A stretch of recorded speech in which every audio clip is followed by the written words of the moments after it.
Hola, bienvenidos a este video. En él quiero hablarles de una serie de conceptos que se conocen como medidas de impacto potencial y lo que nos permiten conocer es cuál es la efectividad que en la clínica tendrían los resultados de investigación.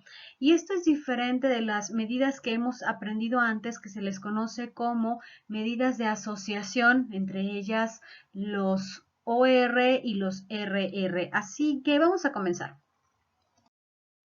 Los temas que revisaremos hoy son el concepto de riesgo atribuible, que básicamente es esto de las medidas de impacto potencial, así se le conoce a una medida de impacto potencial, riesgo atribuible, y este concepto se mide en las personas que están expuestas a un factor, pero también en la población general. Y después vamos a conocer qué relación hay entre las medidas de asociación como el OR y el RR y esta medida de impacto potencial. No es la única, hay una más de la que no hablaremos hoy, solo te la menciono, que se le conoce como fracción prevenible. También se miden expuestos y en la población, pero de esa no voy a hablar en esta ocasión.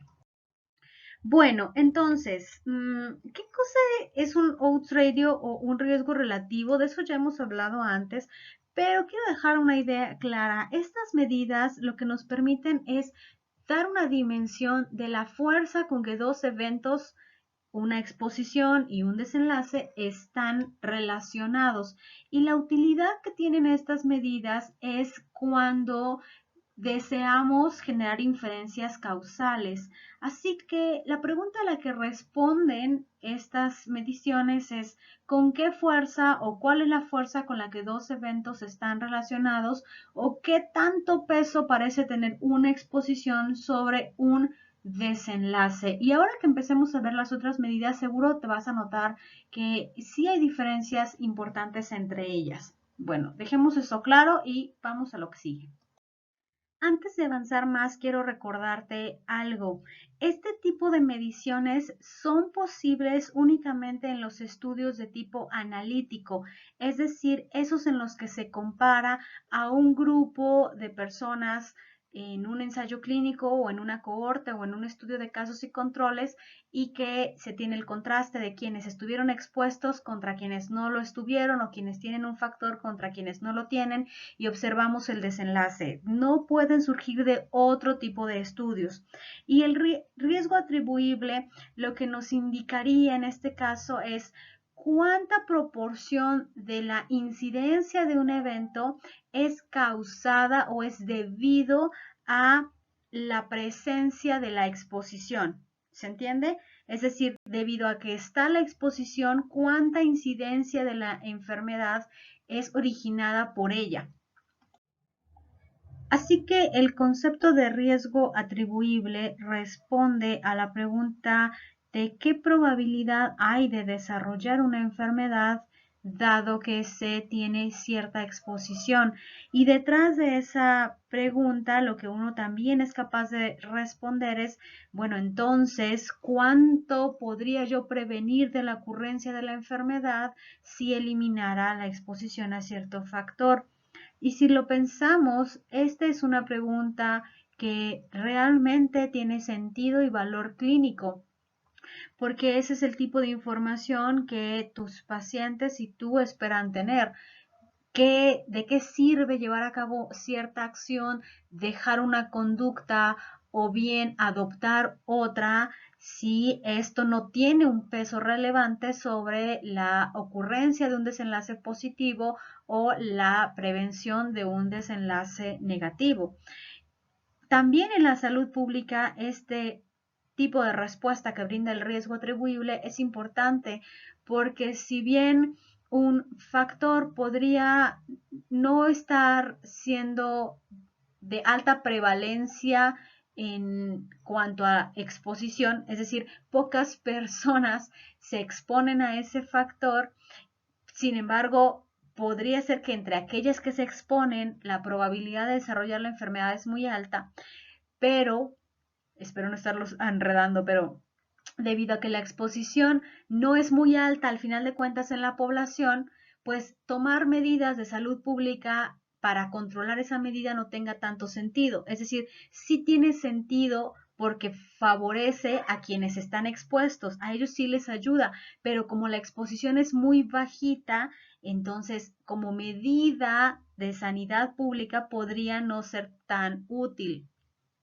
Si esto no quedó claro, a ver, repite esta parte del video para que escuches otra vez lo que dije, ¿va? Así que si yo tengo una cantidad de personas que están enfermas, este riesgo atribuible lo que me está diciendo es, quitando la parte que corresponde a enfermos de esa misma condición, pero por otras causas, entonces, ¿cuánto de la enfermedad tiene que ver con haberse expuesto? ¿Ves? De la idea de fondo es esa. Es posible calcular entre aquellos que están desarrollando una enfermedad o que la desarrollaron y que están expuestos, cuál es el peso de la exposición. Y ve este ejemplo. Si quisiéramos saber qué proporción de arteriopatía coronaria es atribuible al tabaquismo, tendríamos que tener un estudio que compara a sujetos expuestos y no expuestos al tabaquismo, por ejemplo, una cohorte en la que después de tiempo se evaluara cuántos de estos sujetos en ambos grupos o qué proporción de los mismos desarrollan la condición que me interesa, la arteriopatía. Y en este ejemplo ficticio vemos que en el grupo de los no expuestos la incidencia fue de un 20% o un punto 20, mientras que en el grupo expuesto esta incidencia es mucho más grande del 78%. Lo que quiero que noten aquí es que dentro del grupo de los no expuestos hay casos de esta enfermedad. Quiere decir que este es como el dato basal de casos, porque son los que se presentan aún sin exposición. Por lo tanto, para poder conocer cuánto del riesgo se atribuye a la presencia del tabaco, lo que yo tengo que hacer es restar esas proporciones. Quiero que te vayas familiarizando con esta nomenclatura porque la voy a utilizar de aquí en adelante. La manera de calcularlo es simplemente restar la incidencia en los expuestos menos la incidencia en aquellos que no estuvieron expuestos para ver de qué tamaño queda la contribución, por decirlo de una manera, del tabaco sobre la enfermedad. Si yo hago ese cálculo, observo que esa contribución es de 58 puntos porcentuales. Quiere decir que de 78 personas, si yo tuviera a 100, por ejemplo, que los expongo, bueno, no, que se exponen ellos a consumir tabaco, de cada 100 personas, 78 desarrollarían la enfermedad y que de esas 78, 58 se debe a que fumaban. La otra cantidad, las otras 20, pues se deben a alguna otra cosa. La hubieran desarrollado incluso sin fumar. ¿Cómo lo sé? Bueno, pues porque hay un grupo de contraste en donde justamente eso fue lo que sucedió.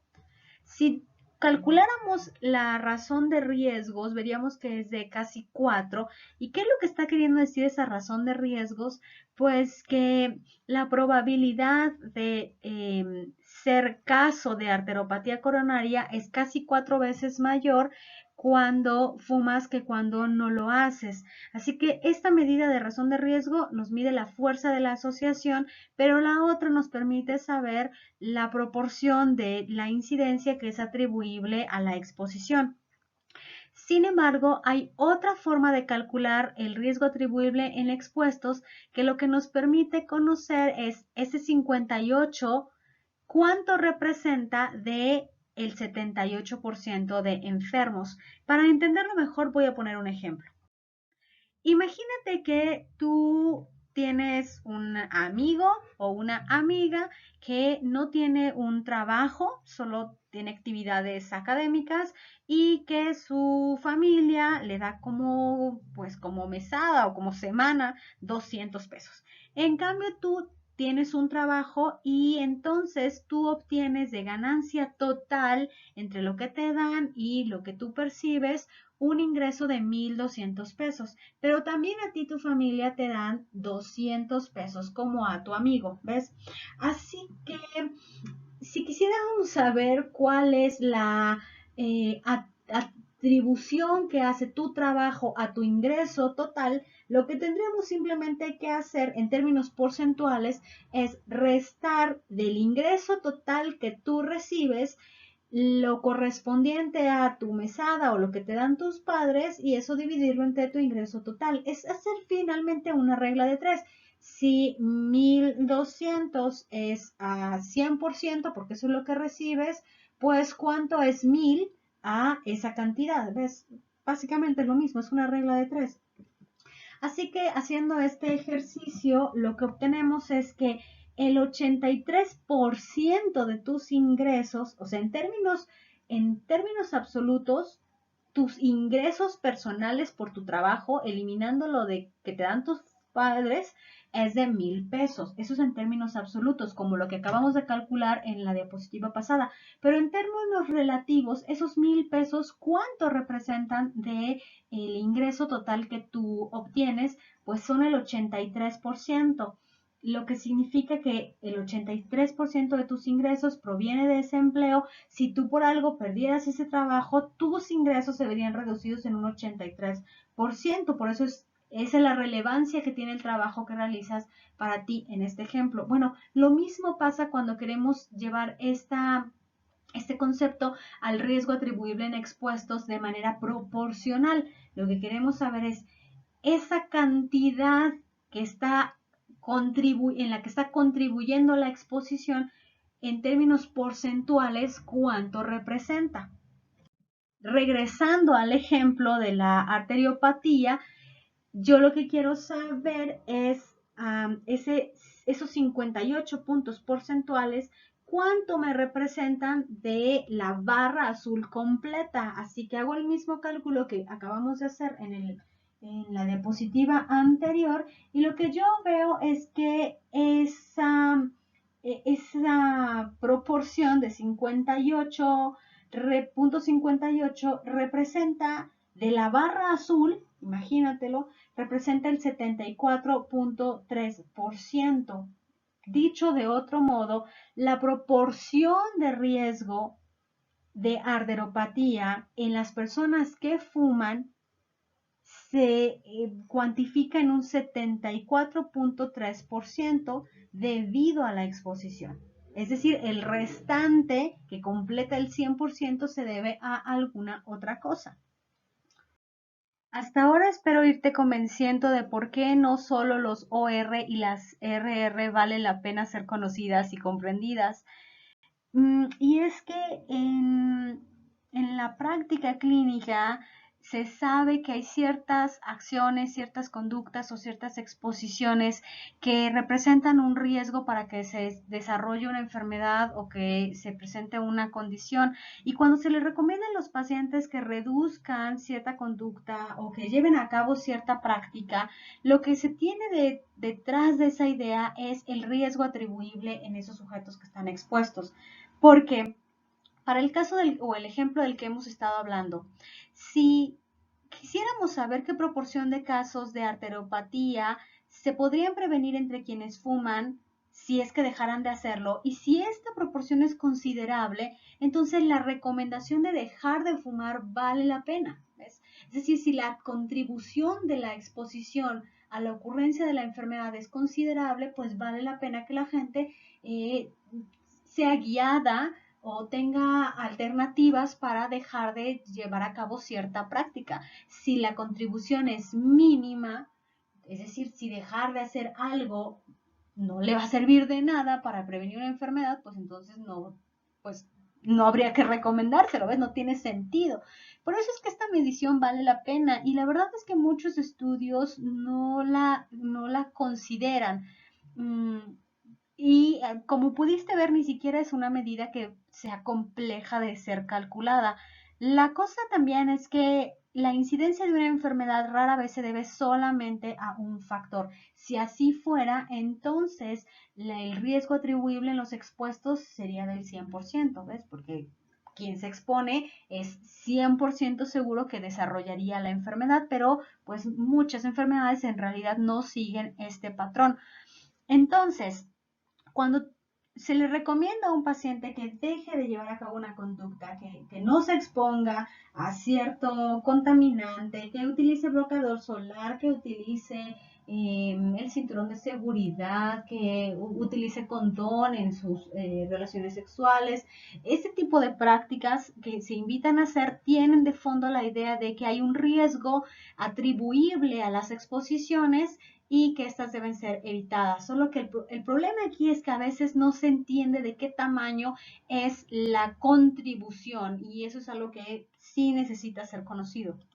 Bueno, pero no nada más aquellos que se exponen a un factor podrían ser beneficiados si este factor se redujera o se eliminara, porque también en la población vale la pena hacer la medición de qué impacto tendría hacer una campaña para prevenir o eliminar, en este caso el tabaco, sobre, o sea, qué impacto tendría sobre la incidencia de la arteropatía en toda una población, no nada más en quienes fuman. A ver, ¿por qué es que esto importa? Porque en el escenario en el que los gobiernos o las instituciones no tienen recursos para hacer programas, para recomendarlo todo o para atender todo tipo de enfermedades, habría que priorizar cuáles eh, hacia cuáles exposiciones habría que poner detalle debido a que no nada más entre los expuestos, sino entre la población general habría un impacto. A ver, ¿qué es lo que te estoy diciendo? Si una exposición tiene mucho peso para la ocurrencia de una enfermedad entre quien se expone, pero la cantidad de gente que se expone es mínima, muy poquitas personas tienen una exposición, entonces hacer algo a nivel general para modificar la exposición no tiene tanto sentido, ¿ves? Eso sí. Bueno, por lo tanto, siguiendo el ejemplo del que estoy hablando, si todos fumaran y el riesgo atribuible a, el riesgo de enfermar atribuible al tabaco fuera muy alto y todos fumaran, pues entonces sí, obviamente el riesgo atribuible en la población sería igual que el riesgo atribuible entre los expuestos. ¿Por qué? Pues porque todos estamos expuestos, porque todos fumamos.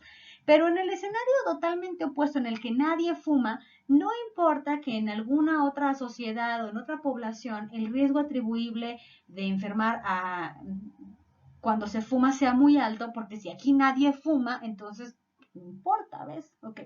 Pero difícilmente va a ocurrir alguno de estos dos escenarios en los que todos fumen o que nadie fuma. Por lo regular, pues es algo que ocurre de manera intermedia entre estos dos esquemas. Así que vale la pena conocer, bueno, al final de cuentas, cuál es la incidencia de la enfermedad para entender si vale la pena a nivel poblacional tomar acción o no.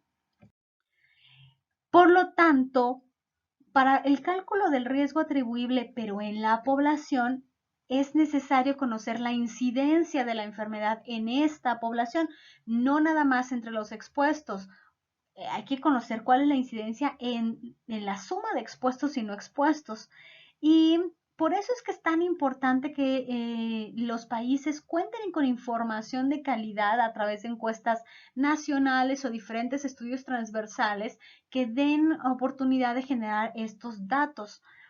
Bien, veamos cómo se hace el cálculo. Si yo tengo aquí personas que tienen la arteriopatía contra quienes no la desarrollaron y los divido entre de estos quienes fumaron contra quienes no, yo voy a ver que la incidencia de la población, es decir, el número total de casos con arteriopatía, es de 760 de una población total. Imagínate que esta fue una cohorte de una población de 8,000 individuos.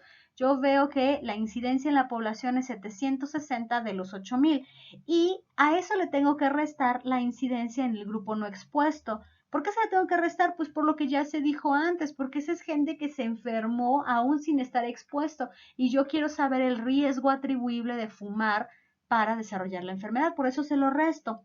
Y esa incidencia en el grupo no expuesto es de 160 entre 5,000. Ahora, esto que está allí en este primer renglón es equivalente a decir que 95 de cada 1000, eso es lo mismo, proporcionalmente 760 de 8000 es lo mismo que 95 de 1000. ¿Cómo lo sé? Pues simplemente hagan la división, dividan 760 entre 8000 y luego multipliquen lo que les salga por 1000 y van a ver que les sale 95. Entonces, 95 de 1000 es la incidencia poblacional y la incidencia en el grupo no expuesto es 32 de 1000. Eso es proporcional a 160 de 5000, ¿ok?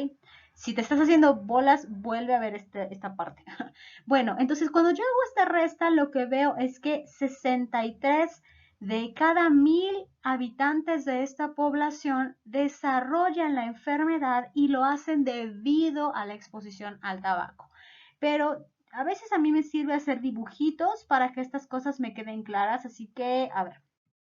Si yo tuviera 1000 habitantes, eso es lo que estamos viendo acá, si yo tuviera 1000 habitantes en una población y de esos 1000, 95 desarrollan la enfermedad, la incidencia en la población, pero también sé que 32 desarrollarían la enfermedad aún en ausencia de la exposición. Lo que yo quiero saber, bueno, y entonces, ¿cuánto representan los enfermos que fuman? Pues es la diferencia entre estas dos magnitudes, 95 menos 32, ¿ok?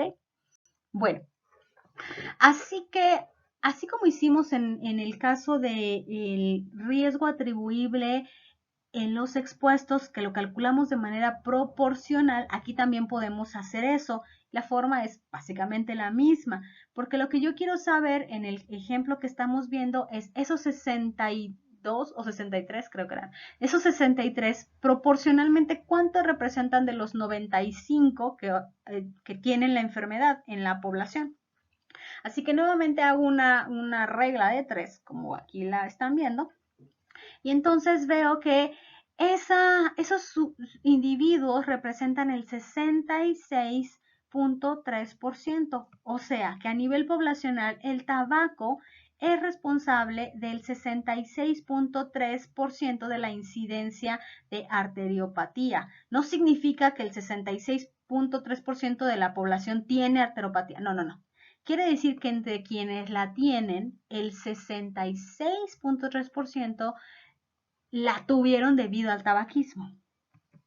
Bien, a ver, aquí va otro dibujito, que es básicamente similar al anterior. De los 1000 habitantes que yo tengo, ya sé que 95 están con la enfermedad, de esos 95, 32 la adquirieron por alguna otra causa. Por lo tanto, si mi 95 fuera el 100% de personas enfermas y 32 es el 33.6% de ellos, pues entonces el restante es ese 66.3. Eso es lo que estamos calculando a través de estas mediciones. Bueno, aquí hay una cosa que es importante notar, que cuando una medida de asociación entre una exposición y un desenlace es muy bajita, o sea, ese RR o un OR es cercano al 1, o sea, están muy poquito vinculados. Y además, la exposición es muy extraña, es de una prevalencia baja, o sea, casi nadie está expuesto. Eso representa un problema que en realidad no sería prioritario para la salud pública, porque hacer algo para modificar la exposición tendría muy poco impacto. Esto ya lo dije, pero lo necesitaba recalcar. Bueno, entonces para ir cerrando este video, las medidas de asociación y medidas de impacto potencial son parte de los resultados de las investigaciones científicas que quieren darnos cuenta del efecto que tiene un factor sobre la ocurrencia de una enfermedad y por otro lado, cuando la enfermedad está presente, cuánta de esta se atribuye a la presencia del factor. Y ambas medidas son necesarias de saberse interpretar correctamente. Aquí voy a ponerte un ejemplo de por qué vale la pena entenderlas y por qué en serio sí son dos cosas distintas. Si estuviera hablando de la mortalidad que ocurre en quienes desarrollaron cáncer de pulmón o esta misma arteriopatía coronaria y quisiera entender el efecto que tiene fumar sobre la mortalidad por estas causas, bueno, vean los datos que estoy presentando aquí. aquí estoy hablando de mortalidad que ya tiene como denominador a 100.000 sujetos en todos los casos. Por lo tanto, vean por favor que entre los fumadores hay 140 de 100.000 que murieron por cáncer de pulmón y por esta misma causa, pero personas que no fumaron, murieron 10 de cada 100.000, ¿ok? Para el escenario de la arteriopatía coronaria, fallecieron en este ejemplo 669 de cada 100.000 sujetos de la población, pero aquellos que no fumaban, pues murieron 413. Bien, si yo calculara los riesgos relativos, que es la incidencia en expuestos sobre la incidencia en los no expuestos, veo que el riesgo relativo de fallecer por cáncer de pulmón entre los fumadores es de 14. Quiere decir que aquellas personas que fuman tienen 14 veces más riesgo de morir por cáncer de pulmón que quienes no lo hacen. Pero si hago este cálculo para los fallecimientos por arteriopatía coronaria es simplemente de 1.6. Quiere decir que el peso que tiene el tabaquismo para las muertes por arteriopatía ya no es tan fuerte, ¿ves? Es decir, estas personas están falleciendo, pero también en gran medida por causas ajenas al tabaco. Bien, ahora si hago el cálculo del riesgo atribuible, que es simplemente una resta de lo que está ocurriendo, veo que si yo hiciera algo para prevenir el tabaquismo, podría evitar 130 muertes para las personas con cáncer que tenían cáncer de pulmón, pero en el caso de las personas con arteriopatía coronaria evitaría casi el doble de esas muertes, ¿ven? 256 muertes evitaría, que son muchas más. Ahora, ¿por qué evito muchas más muertes si el riesgo relativo es muchísimo más bajo? Pues simplemente porque la arteriopatía es una enfermedad mucho más común en este ejemplo que el cáncer de pulmón. Ahora, si yo calculara los riesgos atribuibles, que simplemente saber esos 130, qué proporción representan de los 140 fumadores que fallecieron por causa de cáncer de pulmón, vería que el riesgo atribuible es del 92.9 o 93%. Quiere decir, aquellas personas que fallecen en mucha medida son fumadoras. Entonces, sí son menos personas las que, digamos, se salvarían, pero porcentualmente hablando representan un grupo muy, muy grande dentro de los que tienen cáncer de pulmón. Pero para el caso de la arteriopatía coronaria, aun cuando son muchas más personas, bueno, pero en términos porcentuales son menos, es decir, es cerca del 40%, aunque eso no es una cifra nada despreciable, ¿eh? Quiere decir que el riesgo de morir por arteriopatía coronaria atribuible al tabaco es el 40%. Así que si yo hiciera algo para prevenir esto, impactaría más entre quienes desarrollan cáncer de pulmón en términos porcentuales, aunque en términos absolutos el impacto sería más en los pacientes con arteriopatía coronaria, simplemente porque esos son un grupo más grande y esa es la razón.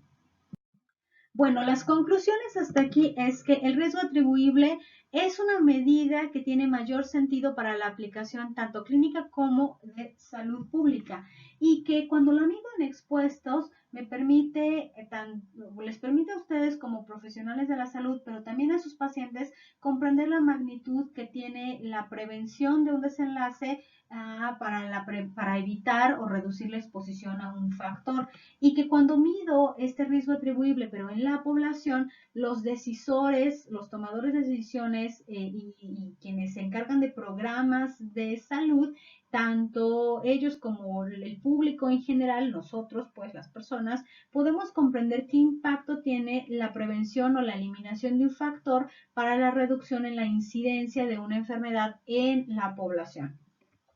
Y estas medidas, esto es una cosa muy importante, solo tiene sentido que se estimen cuando yo tengo certeza de que la relación que estoy observando entre la exposición y el desenlace es una relación causal y no simplemente una asociación. ¿A qué me refiero? Por ejemplo, puede quedar en un estudio y verse asociado el uso de paraguas con el incremento de casos de dengue. y podría pensar, o sea que la gente mientras más use el paraguas, más casos de dengue va a haber. No, pues esa asociación no es causal, es simplemente una asociación que se debe a que durante la temporada de lluvias la gente usa paraguas y también durante la temporada de lluvias aumentan los criaderos y es más probable que haya transmisión del dengue. Entonces, esa es una simple asociación no causal. Así que yo tengo que asegurarme que la asociación que estoy viendo es causal para poder hacer estas mediciones. Si no, no tiene ningún sentido. Y aquí te dejo nada más, ya para terminar, las fórmulas para el cálculo de riesgos atribuibles.